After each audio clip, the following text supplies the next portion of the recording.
Just gonna check that we're live. And we are. What's up, ladies and gentlemen, of YouTube? Cider and Port back for a video. I know that on Wednesday's stream that I said that I actually wouldn't be here today, but I had the night off and free house and everything else like that. And there's some stuff to talk about, so fuck it. So, in case you haven't heard, Meghan Markle did a video with or an interview with Oprah. Caused a little bit of tensions. So yeah, it's oh god. There's a lot to unpack here. There's a lot to unpack. So I have a video. It's not too long. It's 3 minutes. It's just the kind of like the biggest moments or the biggest things that were said during the actual the interview. So we'll be looking at that. We'll be going over some of the reactions, some of the things that have happened since. And yeah, then just kind of just generally talking about it because, you know, as I said in Wednesday's video with Kendon, which again was an absolute fucking delight. There is no, or Jesus Christ, why the fuck was I going with that? My academic background is in psychology, and there's a few topics, there's a few issues here that are within the realm of psychology that I think need to be kind of talked about. So we'll be going over those as well. Yeah, so I think just kind of without further ado, we're just going to add this in. A sec till I put on my earphones, and I guess we'll just kind of go from there, and we'll watch this little bit. Oh my god, oh my god, oh my god. I'm trying to watch the fucking stream in the background, make sure it's all okay, and then I turn my volume up. Isn't that just like high quality production? About getting away from the UK press, because the press is, you know, is everywhere, or was a move because you weren't getting enough support from the firm? It was both. Both. I needed to do this for my family. This is not a surprise to anybody. It's really sad that it's got to this point, but I've got to do something for my own mental health, for my wife's, and for Archie's as well, because I could see where this was headed. They didn't want him to be. Yeah, like that first point, I don't really kind of get why that was there, to be totally honest with you, because it wasn't actually like really that much that was kind of said. But I don't know if this is copyrighted or not. I mean, it's CBS, so probably. So I'm going to be, you know, like pausing it and stopping it as kind of like often as I can, sort of thing. But yeah. So yeah, we'll just kind of, I don't know, we'll go from there. There wasn't really much said there. I don't know why that was kind of included as like one of the biggest moments, and then there was like an obvious cut, and now it's talking about something else. So I don't really know why that was there, but anyhow. Be a prince or a princess, not knowing what the gender would be, which would be different from protocol, and that he wasn't going to receive security. What? It was really hard. So, like, I was really ashamed to say it at the time and ashamed to have to admit it to Harry. Yeah, there was something else there that, like, I don't look. Oh God, yeah, that was something that I probably should have said before this started. If you put a gun to my head and told me that you were going to shoot me if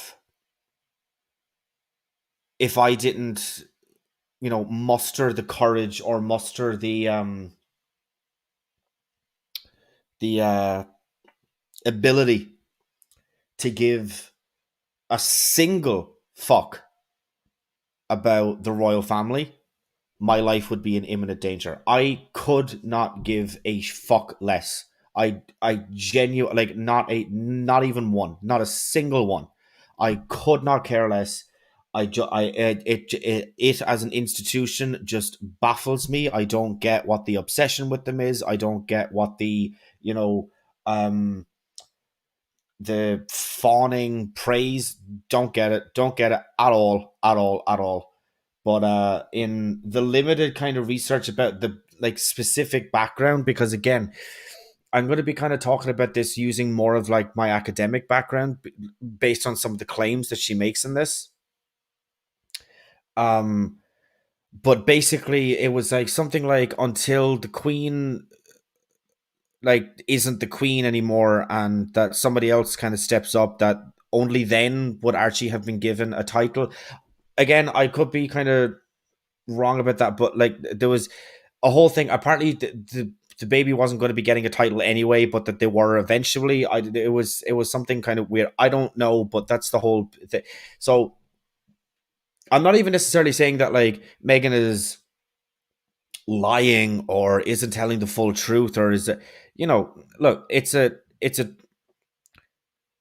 the point is the baby was going to be getting a title, but it wasn't going to be straight away. It was going to be after it. That's the best of my understanding about it, and we'll just say that and then move on. Ashamed to say it at the time, and ashamed to have to admit it to Harry, especially, because I know how much loss he's suffered. But I knew that if I didn't say it, that I would do it, and I just didn't want to be alive anymore. Yeah, so obviously that's a pretty massive claim, right? And look, I mean, honestly, the fact that Megan knew this was done live, or was it done live, or was it, I don't know, I didn't catch it live, but there was some people that say that they watched it live, but then again, so far as, anyway, whether it was live or it wasn't, it's fucking Oprah. Like, everybody knows and loves Oprah, you know what I mean? Like, it's a little bit like mental. The point is, Megan knew that there was going to be a lot of people watching this, and the amount of courage that it takes to say that you are having mental health, problems or issues or difficulties in this unbelievably massive platform. I mean, hats off to the girl, because fuck me, man, I couldn't do that. I'll say it now. But on like this sort of an interview where it's been seen, it's something like on the day there was like 17 million people that were watching this. Like, that's an unbelievable amount of people to be watching something, man. That's insane. It's incredible. So yeah, no, I don't envy that position, being saying that. I do not envy that at all. We'll be talking about that a little bit later. Let's just burst on. The way that I saw it was, there is a way of doing things, but for us, for this union and the specifics around her race, there was an opportunity, many opportunities, for my family to show some public support. Did you think she was well received in the beginning? Yes, far better than I expected. But my grandmother has been amazing throughout. My father, my brother, Kate, and all the rest of the family, they were really welcoming. Your relationship with your father? Is he taking your calls now? Yeah, he is. There's a lot to work through there. I feel really let down because he's been through something similar. He knows what pain feels like. My father and my brother, they are trapped. They don't get to leave. And I have huge compassion for that. Hold up. There are Stop several right now. there are several conversations. There's a about it conversation with you with Harry about how dark your baby is going to be? potentially, and what that would mean or look like. Ooh. Yeah, that's obviously one of the kind of big ones, right? That's a massive one. and people are kind of now, wondering or asking or, insinuating, guessing, all of these things about, is the royal family like actually racist or not, right? Like, are they, is there racist intentions? Is there racist, inclinations that is being passed from them towards Meghan? Um, Look, I'll get into my kind of full breakdown on this a little bit later, but yeah, we just have we've about 20 seconds of this left because it kind of goes into the like the ad and stuff like that, and then there's one other clip that I want to show, and then we'll kind of fully break it down, and I'll do it in order and everything else like that. So Conversation I'm never going to share. But at the time it was awkward. I was a bit shocked. Can you tell us what the question was? No, I'm not comfortable sharing that. Okay. It's a girl. yeah, so basically that was one of the other things, is that this was said to Harry, and Harry is not saying who it was. I don't know if I do that actually. I don't know if I would, I mean, like, this is your son. Somebody in your family came to you. If, like, oh, okay, so, according to Harry, allegedly, all of those things, somebody comes up to you and has a conversation about what's going to happen if your baby is like slightly black, is not 100% white. Fuck that, man. I'd out that fucker like that. I would out them. No hesitation. No hesitation. Absolutely none. You're gonna have a daughter. Oh yeah, okay, yeah. No, don't fucking subscribe to them. Shut up. So yeah, apparently that was going to be the other thing, is that they're going to have a daughter. Like, anyone actually fucking cares. So, how you doing, Paul? By the way, I'm not. I have to look at this because my laptop shit. It's a whole fucking thing. Basically, yeah, I'm only after seeing that you're here now. We have a few other people here that just haven't fucking commented live, which is a bit rude. But anyway, I'm joking, of course. Where the fuck am I going? What am I doing? Yes. So there was a lot of claims that were made there. Lot of claims there, and there's been some feelings. There's been some reactions. Been some some things that were said by some very, very prominent figures. So far as I know, the royal family has given some form of a response to the claims that were made here. I don't know what they are, and I have no intention of finding out what they are, because again, I don't give a fuck. I'm not going over this story as like this is like the latest drama or anything else like that. No, don't care. Couldn't give a fuck, don't care. I don't care about drama. I don't want this to be a drama channel. I'm doing this for, like, I'm covering it, but I'm taking a very particular route when I'm talking about this. So yeah, once again, unless you have been living under a rock for the last couple of days,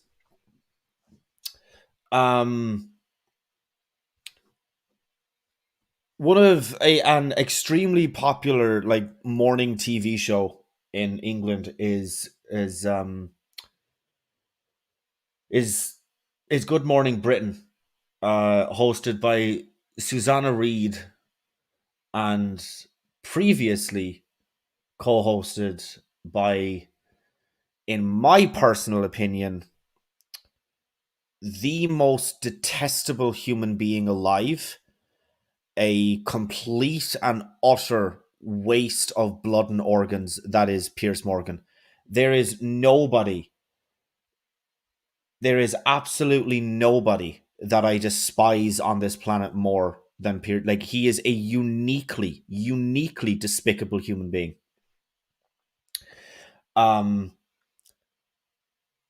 They were covering it on Good Morning Britain. I think that this is kind of going to, yeah, this clip should be giving like a little bit of like a recap or something. So, please don't play, please don't play, please don't play. Thank Christ.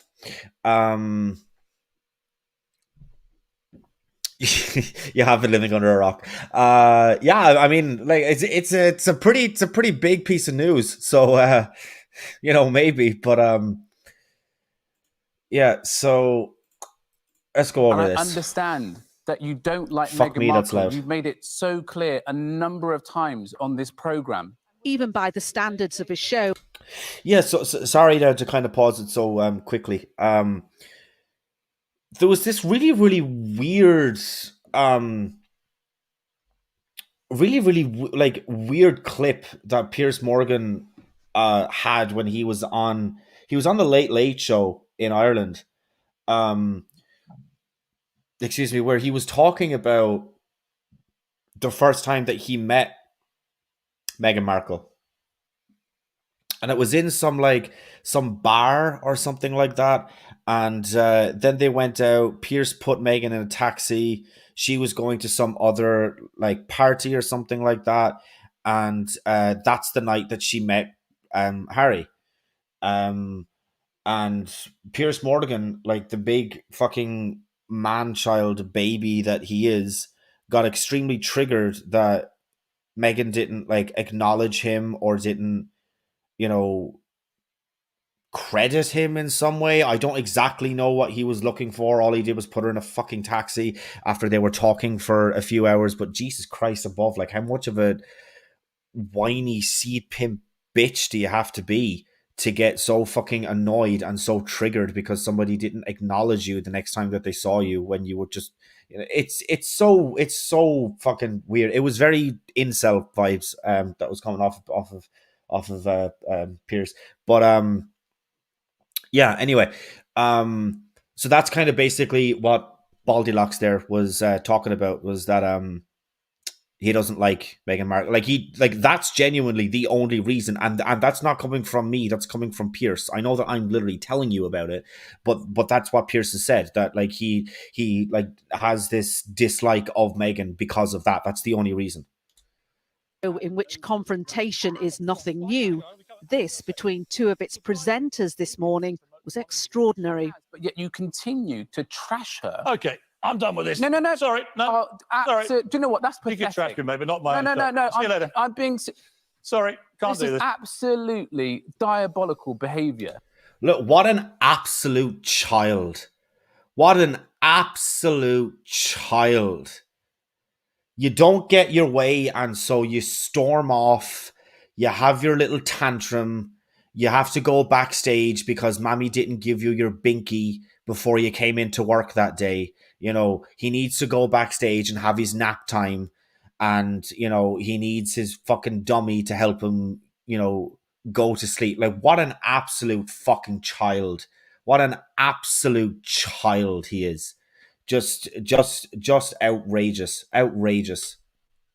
The clash followed Piers Morgan's angry on-air reaction yesterday to the interview the Duchess of Sussex had given to Oprah Winfrey. Morgan saying he didn't believe her. This is a 2-hour trash-a-thon of our royal family, of the monarchy, of everything the Queen has worked so hard for. So were you thinking of harming yourself? Were you having suicidal thoughts? Yes, this was very, very clear.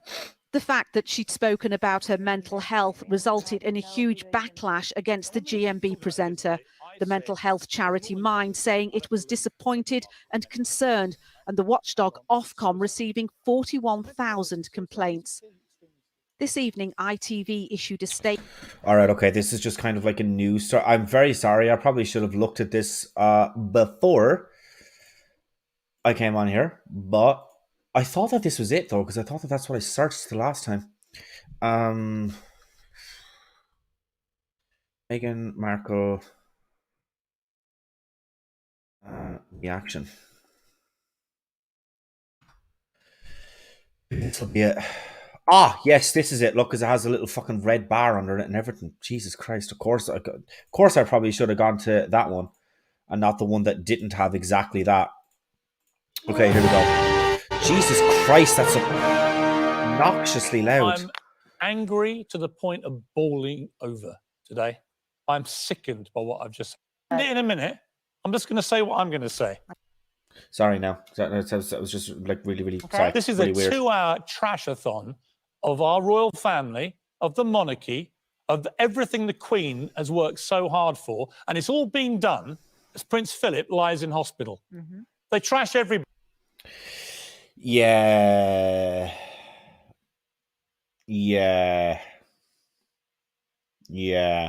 That was the other thing that was said. It's kind of like, oh my god, you're doing this when Prince Philip is in hospital. Oh my god. It's like, okay, sorry, I don't really kind of care. So here's the thing. So Pierce is outraged that Meghan and Harry sat down to trash the royal family at a time when Prince Philip is in hospital. Very sad. Very unbased there. Very unbased. The problem that I have with this, and why I think it's like kind of weird in a way, is what does that actually sound like to anybody? Any guesses? See, because that to me, that line there to me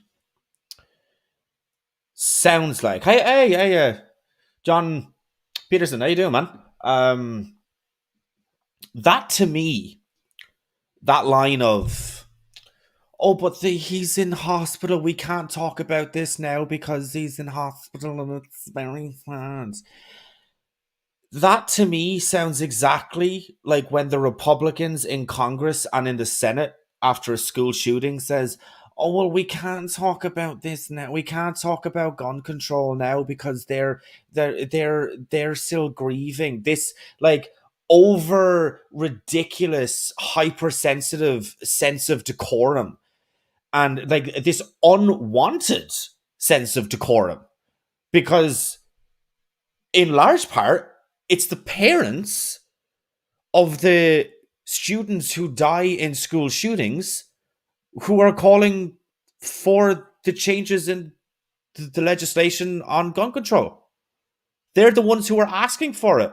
But you guys are saying, oh, no, we can't do this. No, we can offer them thoughts and prayers and we can cross our fingers and we can, cross our toes and like a Care Bear shoot out positive thoughts and vibes from our chesticles. And that's it. We can't do anything else. We can just send them thoughts and prayers. We can't improve the situation. We can't make steps to make sure that this doesn't happen again. No. We can just do thoughts and prayers. This whole thing about, oh, but he's in hospital and he's very sick right now. To me, those things are basically the exact same. They're basically the exact same. Now, Prince Philip is in hospital. And to my knowledge, he is very sick. That's to the best of my knowledge. However, does anybody who is watching this right now, I'll give you a moment in the live chat. Have any of you seen Prince Philip recently? Have any of you seen this guy? Seen what he looks like? Seen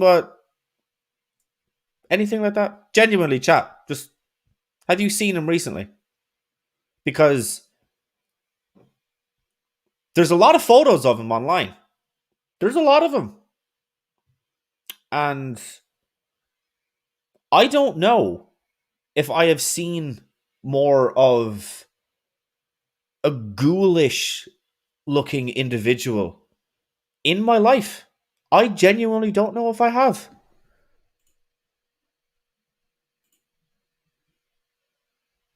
Just, and I kind of feel like I have to say this.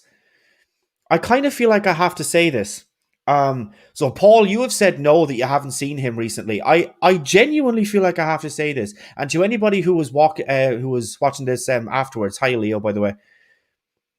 Anybody who was watching this afterwards, I genuinely feel as if I have to give an actual trigger warning right now, because this actually might like shock and scare you. Genuinely might shock and scare you.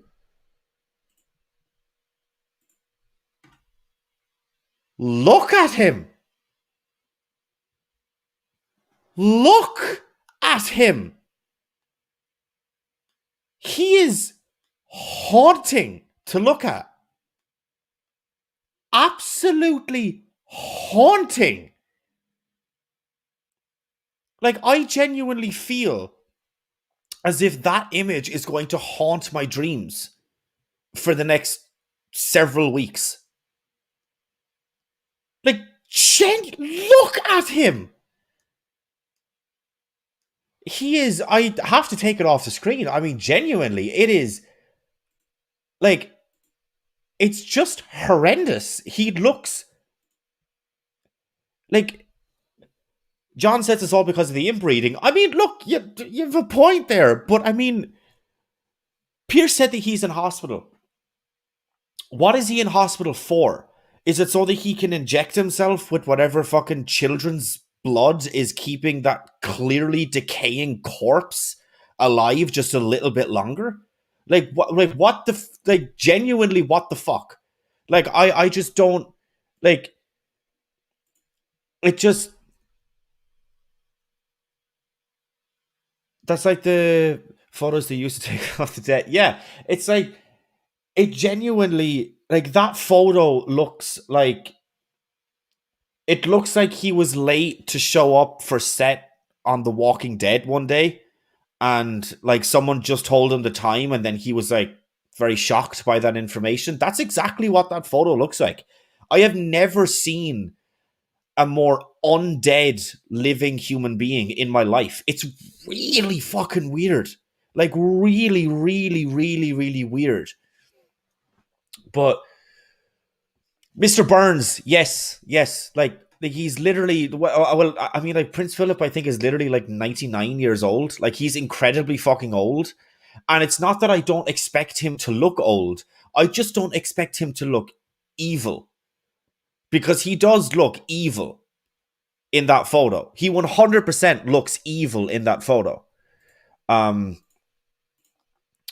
going to get the rest of the that video up. It's not too much longer. Is that being shared? No, it is not. There we go. It's not too much longer, but you know, we can. They basically make out the entire royal family a bunch of white supremacists by dropping this race bombshell without What's that phrase. They didn't name. Yeah, they literally didn't call them white supremacists either. God, you're such a fucking victim. Jesus Christ, you are so fucking triggered over them. Okay, this idea, and I'm so sorry to, like, partly MathPig, to definitely Dave, to any of the other English people that you know I'm like in contact with on like a regular basis or anything else like that. But Pierce is kind of acting, he's saying this in this very inflammatory way of like, oh dear God, he's going to, you know, clutch his pearls and act as like outraged as he possibly can about the idea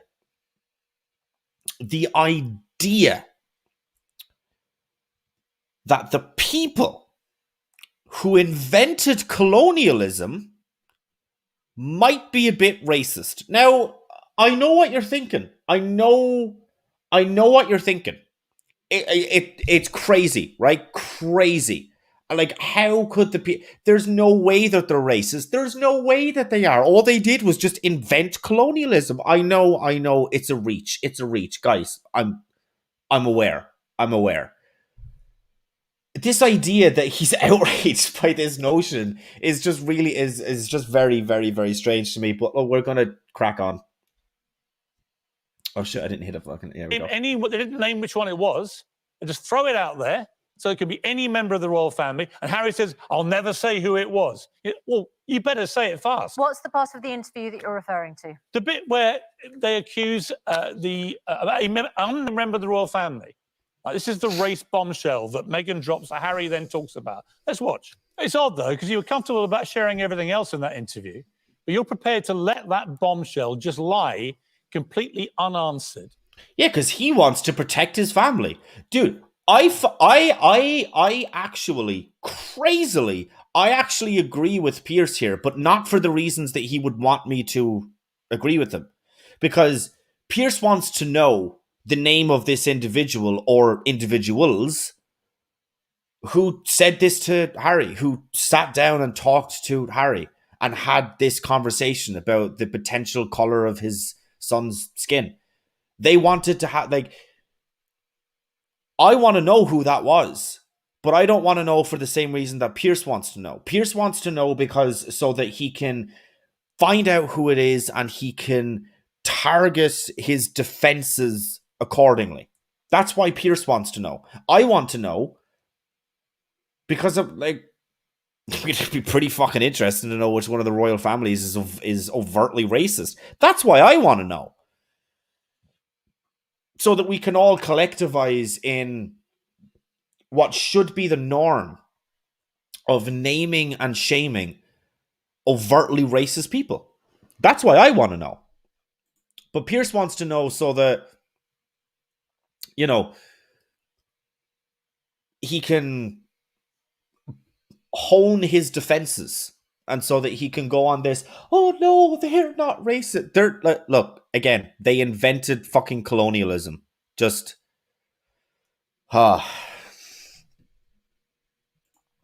crazy notion that they might be a little bit racist. Crazy, I know, but let's carry on. So that we now have to think it could be any one of the royal family that was apparently racist about the skin color of your child. I just don't think that's acceptable. They trash Kate. She's taken down. She apparently made poor Meghan cry. Well, she trashes her. Yeah, they trash Prince Charles. That's in response they trash to a question William. about the they trash the monarchy, the institution. And you know what? We're going to bring in Chris Shipp here. Chris. Just in case anybody is kind of unfamiliar with this show,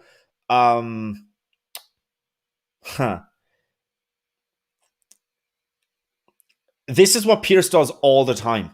By the way, if there is anybody who is in the live chat who wants to come in and join the, like, this room, just comment, say that you want to join, and I'll here, look, I'll just make it fucking easier. I'll just put the fucking invite code in the live chat, so that if anybody wants to come in, you can just you can just join the conversation, just so it's not me just fucking ranting at a screen and just at a room full of people. This is Pierce's shtick, by the way. This is what he does constantly. It's like, it's his go-to tactic. It's just what he does. How you doing, Paul? Hiya, can you hear me all right? Yeah, man, yeah. Hello. I can hear you. Yeah, I've just had to mute the other channel. Yeah, I thought I'd jump in because of you chatting about this, and you were saying about you're not caring much about the royal family. I put in earlier on, I'm ex-British Army, and I don't care about the royal family. I've got nothing against the royal family. You know, I don't wish any of them any harm, but I'm not for the royal family, and I couldn't care less. I don't take no notice of the royal family or what they get up to or anything. And to me, the royal family is the closest we've got to what I would class as modern day slavery. I mean, if you think about it, these people never asked to be born into a royal family. They were never consulted whether they wanted to be basically owned by the British public from the day they were born. And their lives are watched by everybody from the second they're born to the day that they die. And that's why I don't blame Harry for getting out while he could, to be perfectly honest. And I'd like to see the end of the royal family. I would like to see them forcibly disbanded. It would because we put them in that position, it would have to be a decision that they made, just like Harry has made. And believe it or not, I actually have some arguments with the wife about this, because she says she doesn't agree that Harry should have any security, or he's chosen to leave, so therefore he's on his own. And like I've said to her, no, he should have security, because we've put him in that position. He never asked to be born into the royal family. He's now put in a position for the rest of his life. People are going to be following him. His life's technically at risk because of the family that he's a member of. Yeah. So to me, they've been put into that position, and that's why I say that it's, to me, it's like a modern form of slavery. Even though they get everything, in other words, they don't have to worry about money or housing or the normal worries that normal people have. They don't have that. But their life is dictated from the day they're born to the day they die. Take, for example, Harry. I think when he was about 18, he bought himself a motorbike, which, like a lot of 18-year-old kids do, and nobody bats an eyelid. 18-year-old kid, he wants a motorbike. He got one. What happened in the media? They went mad about it. What's he doing buying a motorbike? It's dangerous. He shouldn't be doing this. He shouldn't be doing that. He shouldn't spend his money on this. It's got nothing to do with the public, what he does. He's an 18-year-old kid. Yeah. If he wants to buy a motorbike, he can buy a motorbike. Take, for example, the other one. I'm on a right rant here, but I'm on my JD, so. But take, for instance, the time he went to a fancy dress party, and he dressed up as a German soldier. And there was hell on about it because of how inconsiderate he was. He was part of the royal family, and he dressed up in a German uniform. But he'd hired that from a fancy dress shop. So clearly other people were doing it, but nobody batted an eyelid about that. But because the royal family did it, he's suddenly slated for it. So, like I said, there's like double standards in that. The royal family can't do this, or should. This is the way they should act. Like I said, they're on from the day that they're born to the day that they die, and that's why I class it as a form of slavery, because it's not a choice. Yeah, no, I mean, anyway, like those I'll let you know.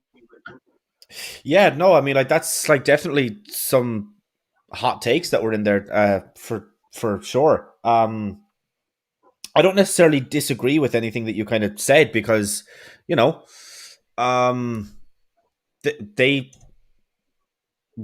didn't choose to be born into the royal family. They just kind of were. And I mean, like Harry said it in the interview, it was in a couple of the clips that I showed, that they were trapped, and he still feels as if his brother and his dad are trapped. And that's kind of sad in a way,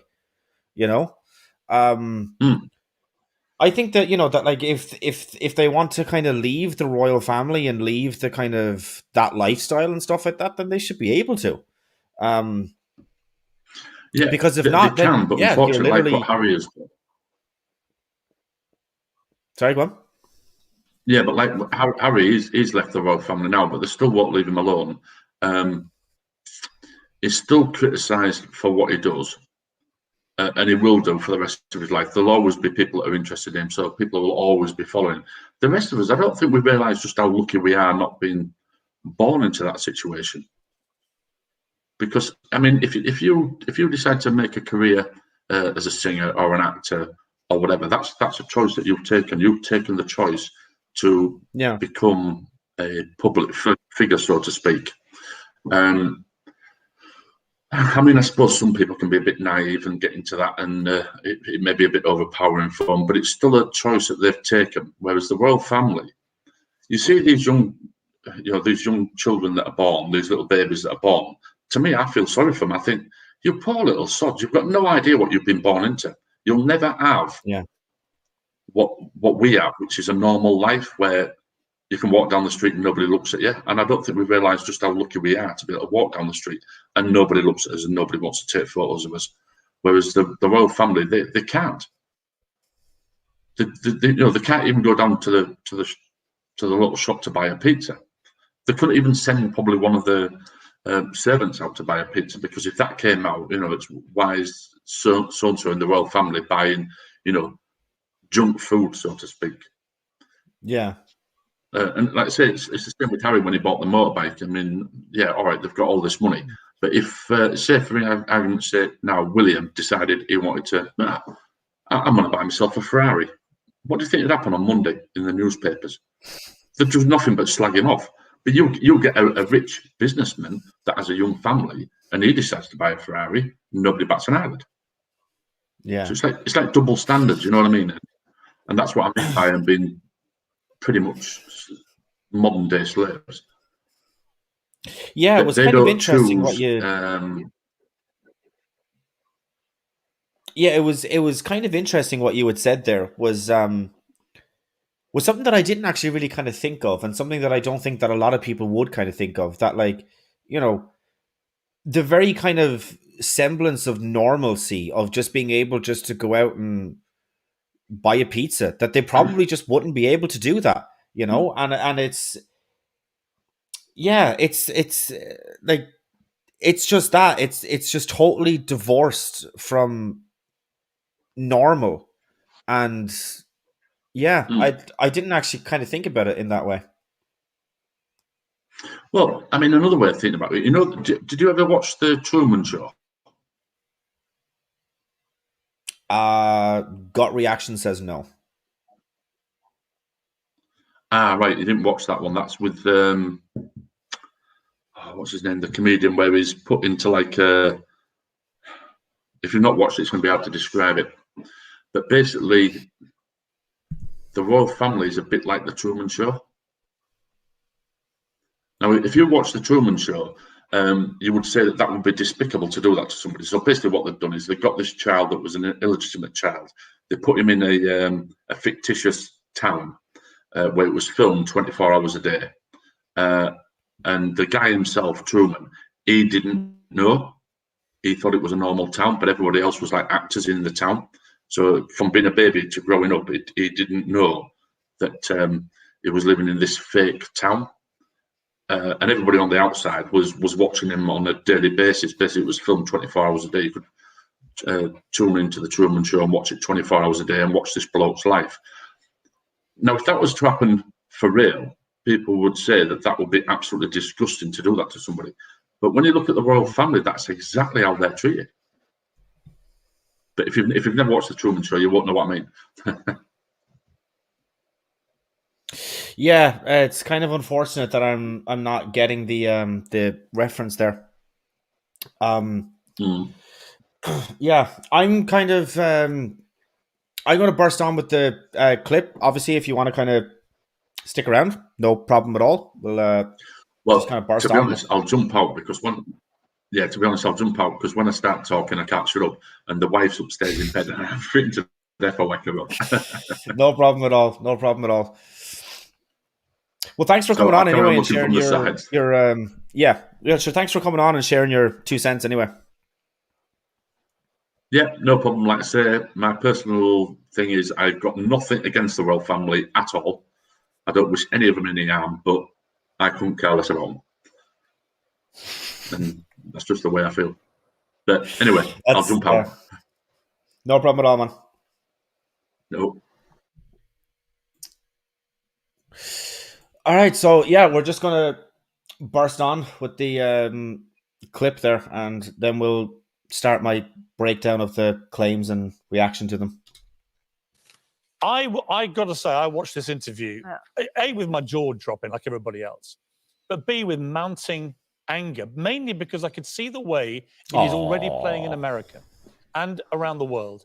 This is a caricature portrait of our monarchy and royal family, which I think is contemptible. I've got to be honest with you. Okay, you said that you wanted your say, and we've let you have your say. Can I just have my say as well on this? They have dropped bombshells, no doubt about it. They have described what they said was an almost unsurvivable experience. They have both said that they felt controlled within the royal family, that they felt trapped, that they felt at risk, that their security was removed. Grace, obviously, they claim played a part in that, and they made very serious accusations, as Piers says. But Meghan has, within this interview, said it got so bad that she was suicidal. And I think a lot of people will feel extremely concerned about that. So, Okay, again, let's have the names. Who did you go to? What did they say to you? I'm sorry, I don't believe a word she says, Meghan Markle. well, that's a I wouldn't believe it if she read me a weather reaction to report. someone And the fact who that she's fired has up this expressed those onslaught thoughts. against our royal family, I think is contemptible. Chris, you're the impartial royal Right, okay. editor. It's a shame you're not sitting between us, frankly. I think I should. Do you want to swap now? Listen, when I put my keyboard down, as it were, at 3 o'clock this morning after I'd stopped watching it live, I was kind of paralysed in my seat for a little bit. There was a lot to take in. I mean, that's an understatement, isn't it? I mean, someone saying that they had suicidal thoughts, I don't think you can say that she was lying at that point. She had these thoughts, pretty serious ones. She took them to HR. Now, look, we talked last week about Buckingham Palace's HR department. What did they do about the victims when this bullying complaint against Meghan was put in? I don't think Buckingham Palace's HR department Her camp refused very well hang at all. on that point, Chris, her camp immediately said they can't be believed. Those victims can't be believed. And yet we're supposed to believe everything Meghan Markle now says about her own terrible ordeal of bullying and racism and all the rest of it. You can't have it both ways. We're not allowed to believe the apparent victims of her own bullying, but we have to believe everything she says. Well, let's take all of these claims and accusations let's do it one by one. seriously. There is this claim that she felt suicidal. Yeah, that was one of the other things that was kind of wasn't said in the interview, but yeah, apparently there was these complaints or something like that about Meghan Markle like bullying, like, I don't know, the staff of Buckingham Palace or something like that, or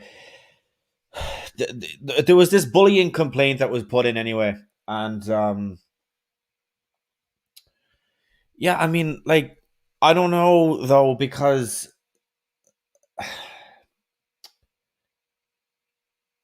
you know, they left the royal family, what, like a year ago, roughly. So, like, why this is, you know, look, there's the case of like why this is only kind of coming out now about the bullying report specifically, because I mean, like, look, you know, like that would have kind of happened obviously when she was there, right? So why this is only like, I'm not dismissing it. I'm just saying, little bit odd that it's just coming out now.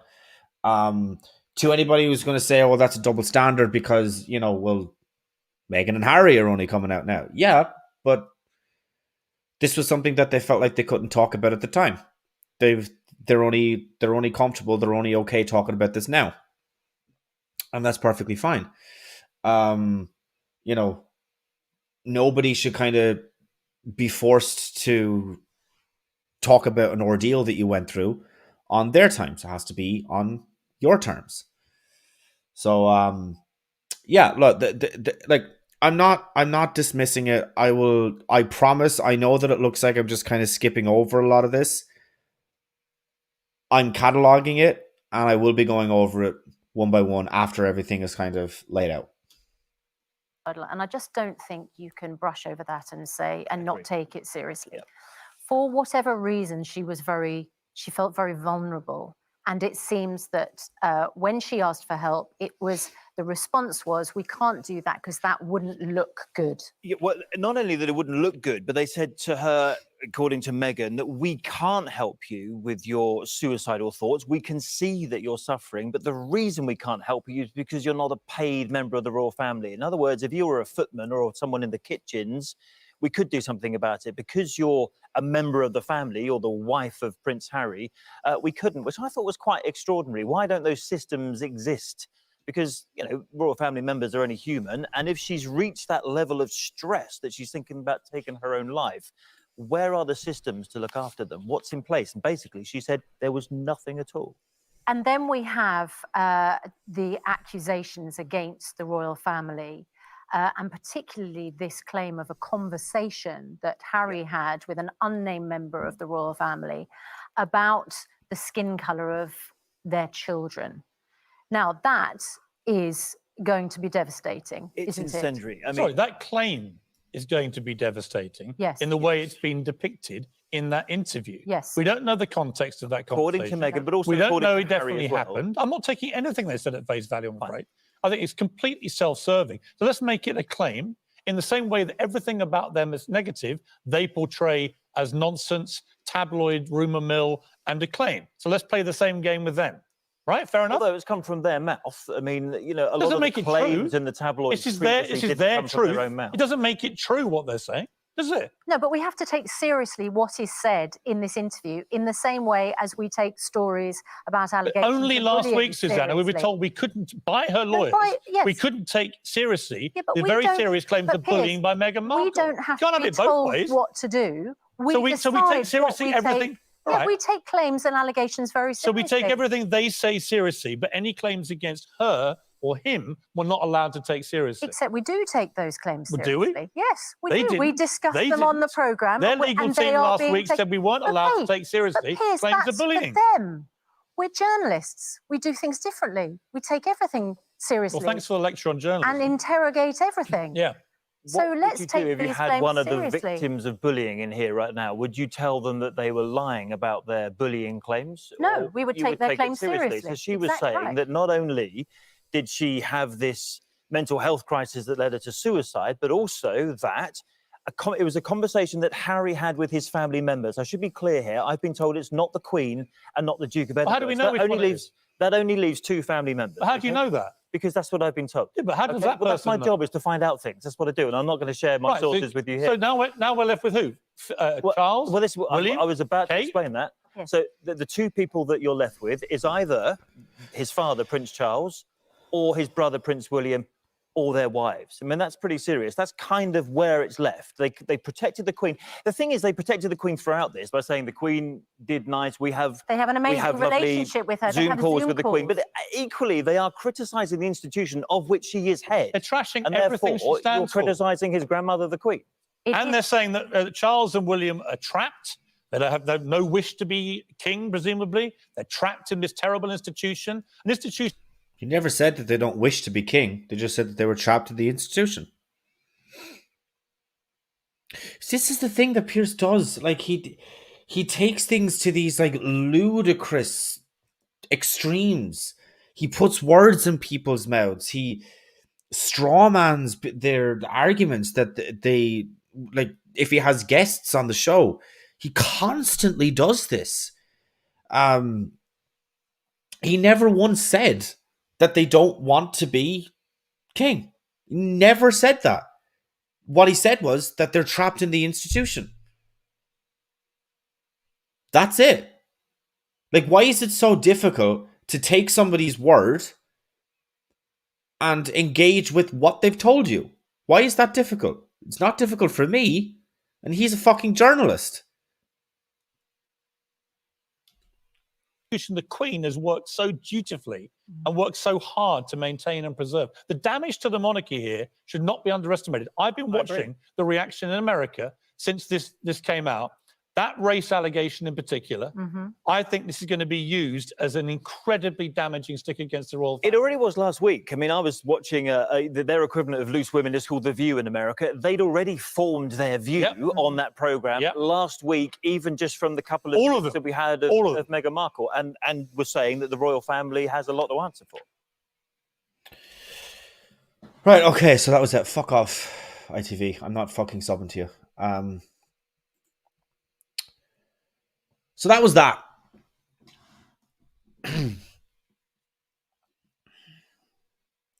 Those are the claims. That's the biggest reaction. Now let's break it down.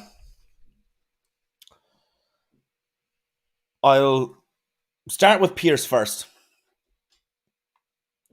Briefly, and then come back to him. So, Pierce walked off the set, as you saw in the first clip that I showed. He walked off the set. He then did later come back, but 2 days after that happened, he walked away from the show. There is suspicions, there's theories, allegations that because of the sheer volume of complaints that ITV got, that they were pretty much going to fire him anyway. Pierce, of course, not wanting the bad publicity, he walked away from the show.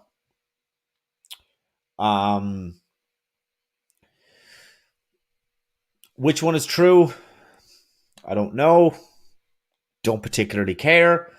The only thing that I'm really kind of celebrating about this entire situation is that Piers Morgan's smug, unbelievably condescending fucking face is now no longer on TV. For now. And as Tusk says very, very rightly, Pierce has been fired from pretty much every job he's ever held for exactly this sort of behavior. Yeah, exactly. He has. He's been fired numerous times, literally for that sort of behavior. Pierce is on the wrong look. Piers Morgan is on the wrong side of every social issue. He's a contrarian. He, if somebody comes on who's talking about, gender issues, Pierce is the one who makes the very long, very outdated Apache helicopter joke, right? That's the level of like criticism or like insight that he will have on that particular topic. Which is just really sad, by the way, that literally an extremely well-known journalist who's paid however many millions a year has to go to this level of argumentation. Very bad, very bad. But anyway.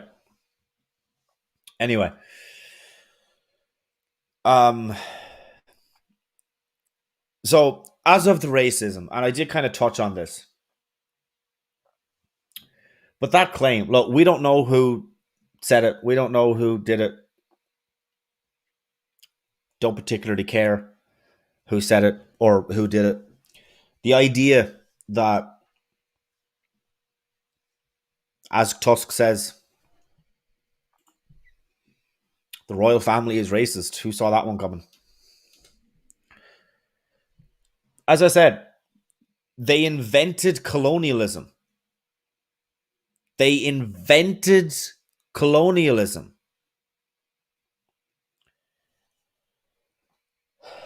The idea that this is shocking to anybody, that there's still even just an element of racism left in the royal family. The fact that this is shocking to anybody is just very, very confusing to me. Like, I really, really, really, really, really don't get that. I don't get it.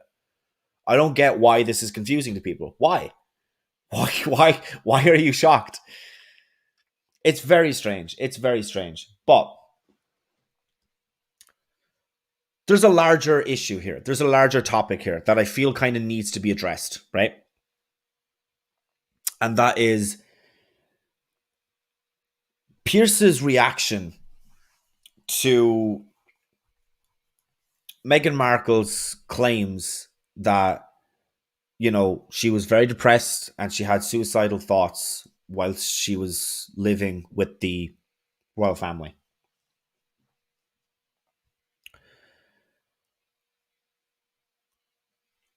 I've thought about this and how I'm going to do this because, I've had about 2 days since I scheduled this video to kind of try and think of the way that I'm going to do, and I really don't know 100% what the best way of doing this is. It is pretty personal for me because I've been suicidal. I battle depression on a daily basis. And so it is, it's counterintuitive to everything that we've been pushing, to everything that we try and say to people, to everything that we try and, like, all of the efforts into destigmatizing, into, getting this into a place where it's not taboo to talk about. getting to a place where we can openly discuss these things, getting to a place where if somebody is suicidal,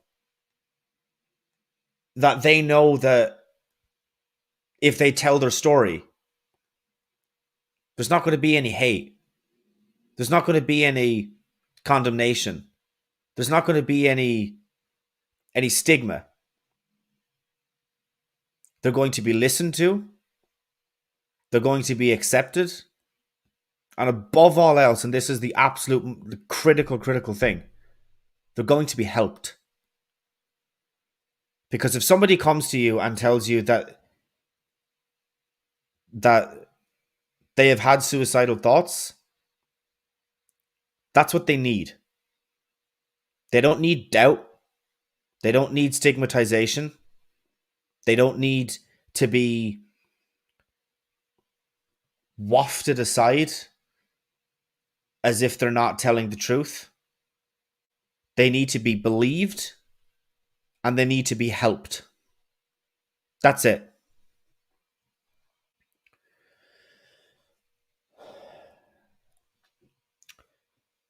Pierce made the claim that, I don't believe that she was suicidal. I don't believe that she was. I don't think she was.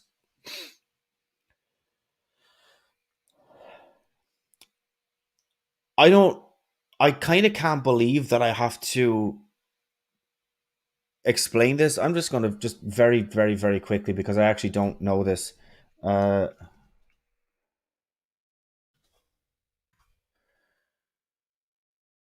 Piers Morgan is 55 years old. He's 30 years older than me. And I can't believe that I have to explain this to a 55-year-old man.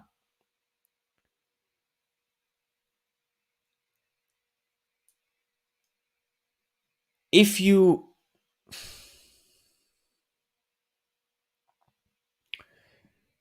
tell your story, then you need to be believed. There was a hashtag of believe all women that was going around, that was largely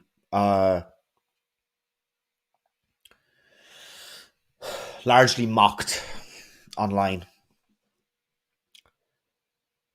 Because, how can we believe all women? Well, because some of them lie. Yeah, some of them do lie. Some of them do. Some of them do. But if we don't believe any women, then what incentive do they have to speak up?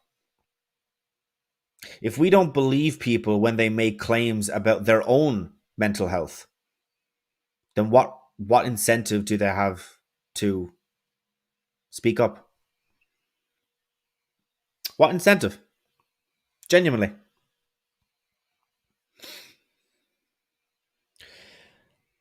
If you, and again, I can't believe I have to explain this to someone who is 55.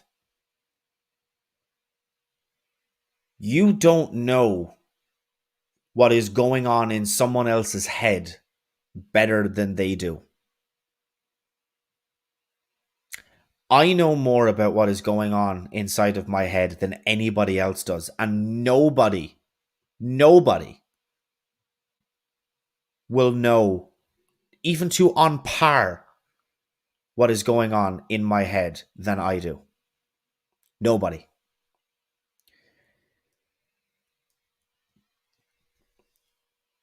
There is some problems with the believe all women thing, right?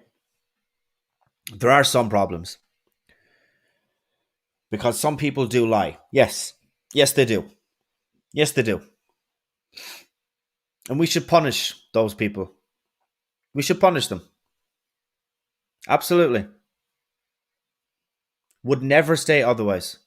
We need to punish them.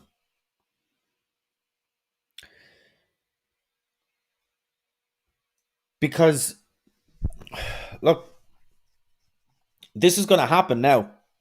You know, the next celebrity, the next whoever who comes out and who says, you know, oh, that they were sexually assaulted, they were sexually harassed against this person or this person or this person.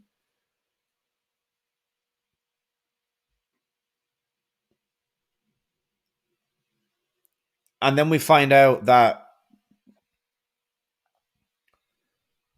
it was 5, 10, 15 years ago. What's the first question that we'll ask? First question that we'll ask is, why didn't you speak up? Why didn't you talk about this when it happened? Why didn't you share your story? Why didn't you talk about your experiences? Why didn't you tell somebody? These are the questions that they're asked. That is why. That is why. Because you have a shockingly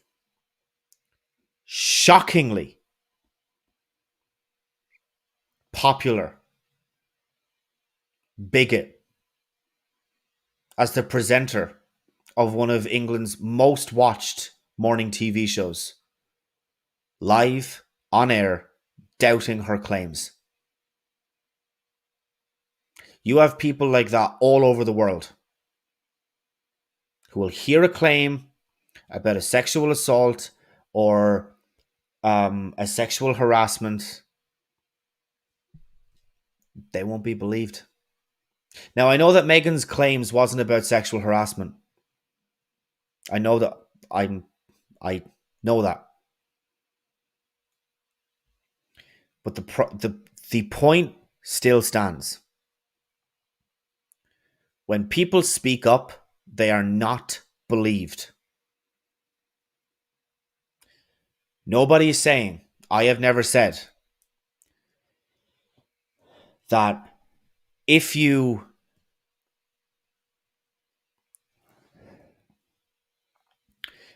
speak up, that you must be believed and instantly go and arrest the person that you are accusing.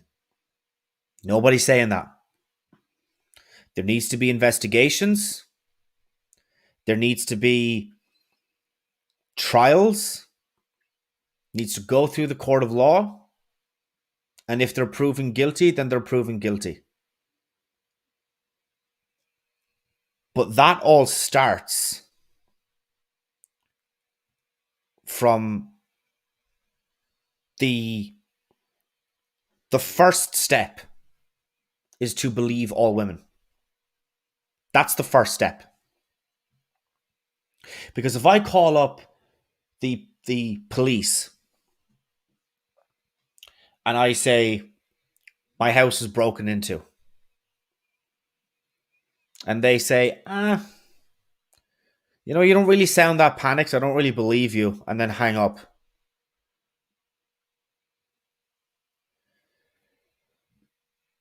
That is what happens when you don't believe somebody. If you don't believe them, then there's not an investigation afterwards. So if you make a claim that something happened to you, you believe them, you investigate, and depending on the outcome of that investigation, that's when you decide where to move forward. Whether you prosecute the person that was alleged or whether you prosecute the person who made the complaint.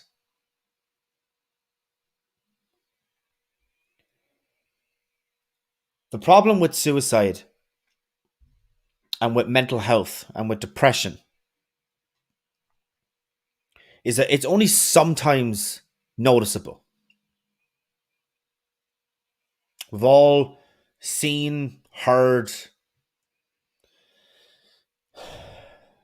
done all of these things about, you know, you see somebody, they have scars on their wrists, on their legs. That's how you can see depression. That's how you can see suicidal thoughts. But it's not the case for everybody. I've been depressed. I've been battling depression for years. I've been suicidal. I have not a single mark. I've never self-harmed. I'm very fucking thankful that I haven't. But simply because I haven't doesn't mean that you or anybody else gets to disqualify my experiences. Simply because Megan didn't have any scars, any cuts, any visual representation of depression, of suicidal thoughts, of any of these things, does not mean that you get to disqualify her experiences.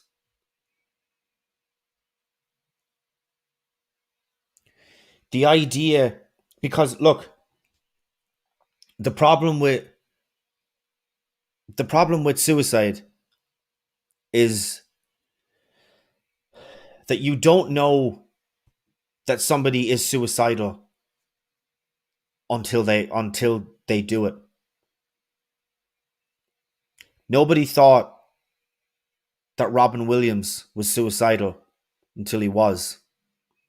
Nobody thought that Kurt Cobain was suicidal until he was. Nobody thought that any celebrity who has taken their own life was suicidal until they were. And maybe if we had a society, if we had a culture, if we got rid of bigots like Piers Morgan, maybe those people would have felt more comfortable speaking out. Saying something that is so unbelievably personal to them. But people are afraid to, because they won't be believed. They'll be judged. They'll be told they're making it up. All of these things.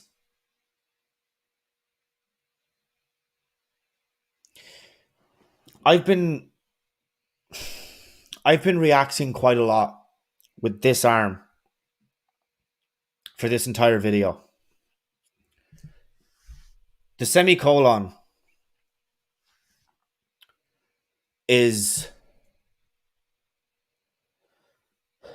a tattoo that people who have battled depression get, because the semicolon represents, in the English language, the end of one thought and the start of the other. And people who have battled and fought depression and battled suicidal thoughts,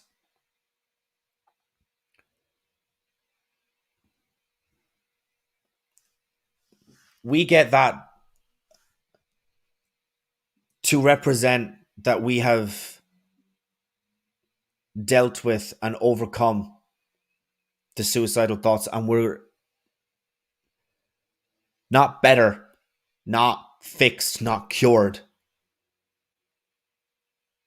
but the end of those thoughts and the start of a new set of thoughts.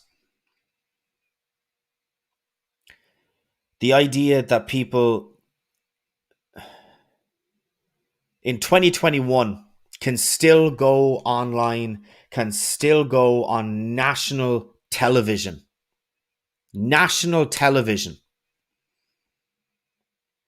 and discount or discredit or disavow or not believe somebody's claims about mental health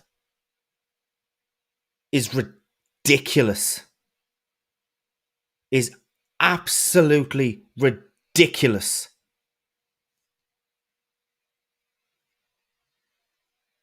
This is the facade that I think that so many people live under.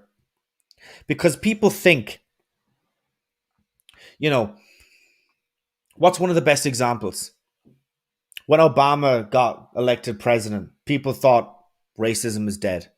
How could a country full of racist people elect a black president? How could that happen if they were racist? So the idea was, well, racism is dead in America.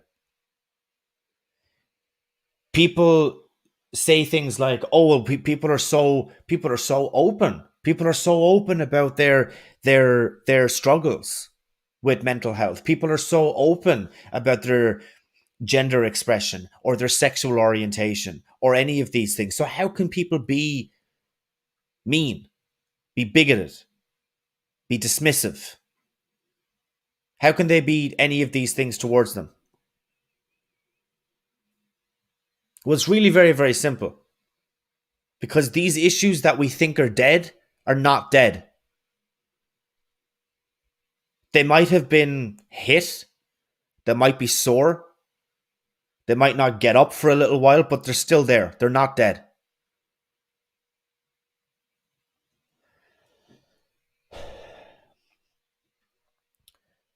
I have never been more glad to hear that someone was fired more than I was when I saw that Piers Morgan, okay, maybe not fired, walked away from the show, whatever. I don't care. The idea that he is not on this massive, massive platform anymore. I was overjoyed to hear that. Overjoyed.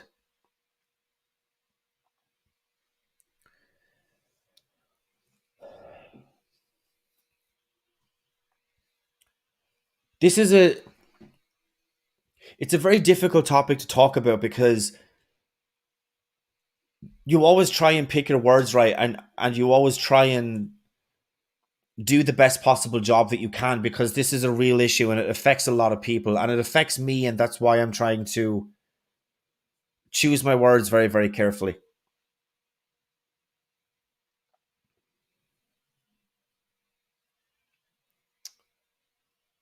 I come from the radical position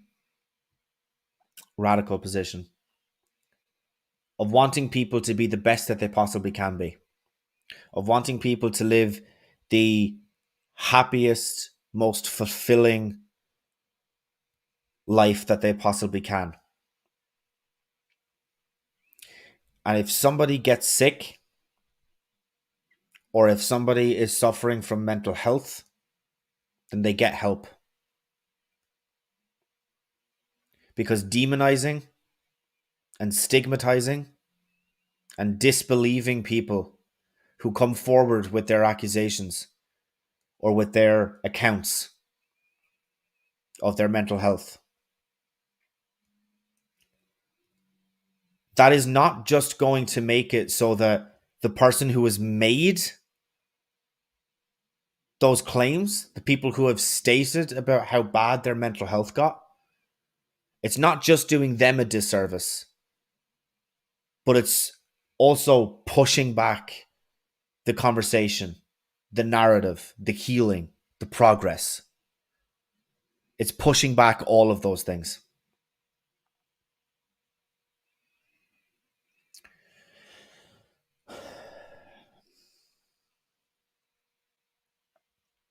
I don't know what else to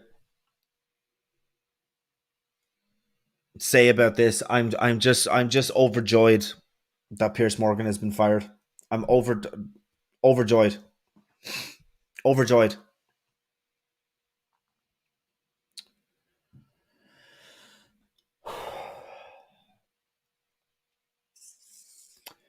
I'm going to be streaming again live tomorrow night, 6 p.m. Eastern. Tomorrow night is going to be reacting to Michael Knowles, who did a compass test. I've heard it's fucking terrible. Have not seen it. I do tend to prefer live reactions or blind reactions. So I do just kind of tend to favor them, because I think that your live reaction is the best reaction, and it's the most kind of it's the most, I can't think of the fucking word now, isn't that awful? authentic. It is the most authentic reaction that we have, is our first reaction. So that's going to be Fridays. No, this is Friday. That's going to be tomorrow night, Saturday night's stream.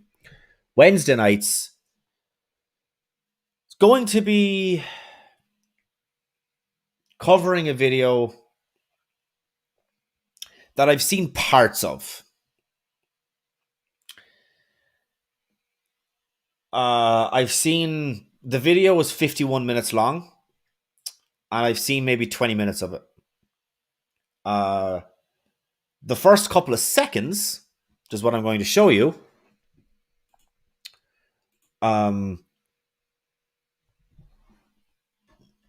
inspired, made me react, or like made me want to react to this. So just going to play the first couple of seconds for you. And you tell me, I'm not a mod, YouTube won't let me. Oh, okay, give me a sec. I might be able to make you a... Can I make you a mod on my phone? We'll find out. Add moderator. There you go, Paul. Yeah, so you can post the link in there now. Paul, what was his name? Yeah, that's what I was going to say. Yeah, you tell me. You just tell me if by the first couple of seconds of this video, you know exactly why I'm going to be reacting to it. Just as a little bit of a guess. Just a little bit. Not too much. Just little guess.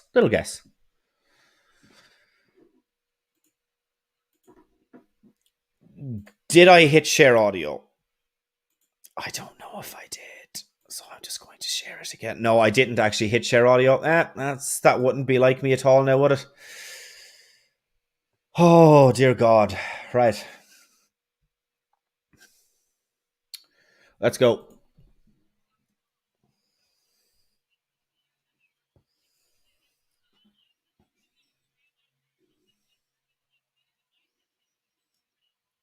Wait for it.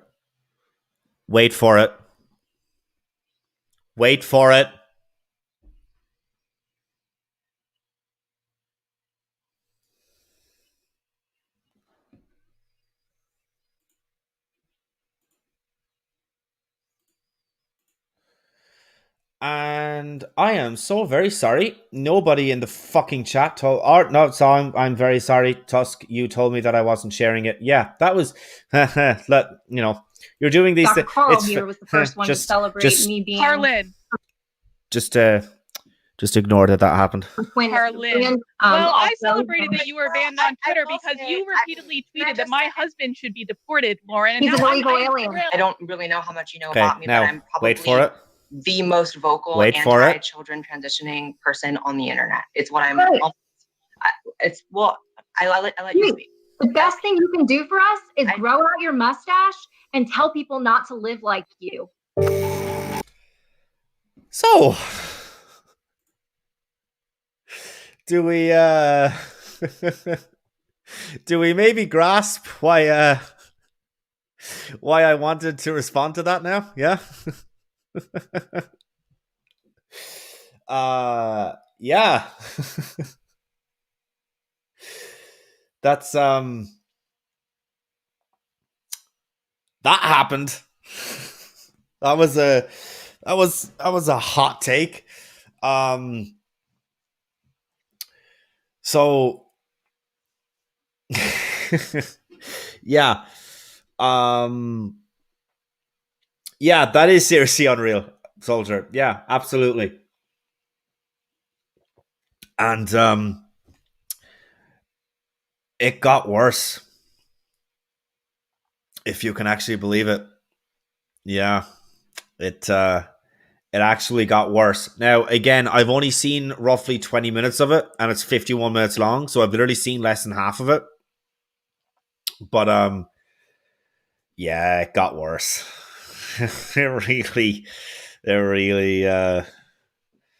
really got worse. So yeah, we're going to be reacting to the entire thing. So me reacting to a video that's 51 minutes long, it's going to be about a 4-hour stream. So probably won't be. But yeah, holy fuck, man. Look, it's going to be it'll be a challenge. It'll be a challenge. But, you know, I think if we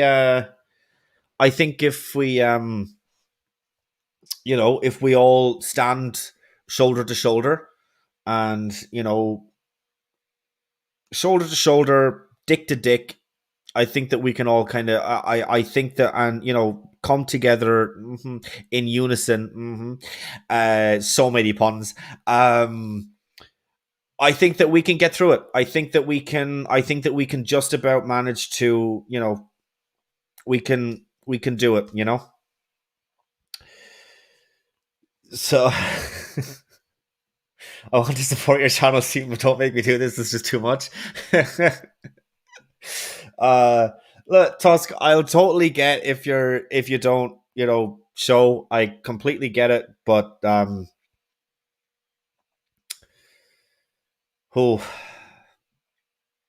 you know that I'm going to be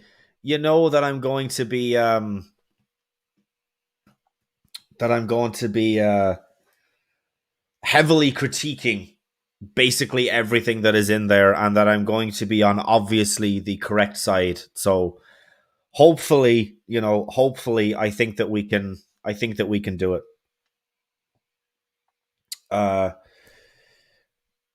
Damn Cider, did I totally off up entering this world? I think what? That was just so that was it was about 20 seconds of the actual conversation, but that took place like a little bit kind of later in it. Like, it obviously wasn't like the very first thing that was said. It was just like, you know, the couple of highlights to kind of draw you in if you're watching it as like a new viewer, somebody who's not familiar with the channel or whatever. So yeah, so tomorrow night is going to be Michael Knowles compass test. That'll be fun. I have not seen it. I've heard it's absolutely terrible. So we'll have some fun reacting to that. And then Wednesday, join the rest of us, and probably not Tusk, when we're going to be going over how to answer the question, how bad does a video have to be to get me to defend Blair White? How bad does a video have to be? I guess we'll all find out together. Ginger Nation, I'm so sorry for giving you the blue balls, but, you know, I have to kind of, you know, I have to get recurring viewers somehow, you know. So given a trailer of what's to come, you know, if that's going to get you to come back, then, you know, that's what we have to do, you know. So anyway, thank you so much to everybody who showed up. I want to say to everybody who was currently in the live chat, I know that, you know, we like started to do this in the community. The Rage is currently live streaming right now. So you know, I'm going to do my sign off. I hope to see you guys over in the Rage's live chat, because, you know, I think that, you know, we're all part of a community here, you know, whether it's like me, Crafty Keela, Math Pig, Dave, Manda, you know, Brian, Knock, like, you know, we're all going to sit around the campfire and kumbaya and sing, in unison, and we should be supporting each other. So I hope to see you guys over in Knox live chat in a little while. What the fuck was I going to say? Yes, like, subscribe, all that YouTuber bollocks. See you tomorrow night, 11 p.m. UK and Ireland time, 6 p.m. Eastern Standard, and we shall talk to you then.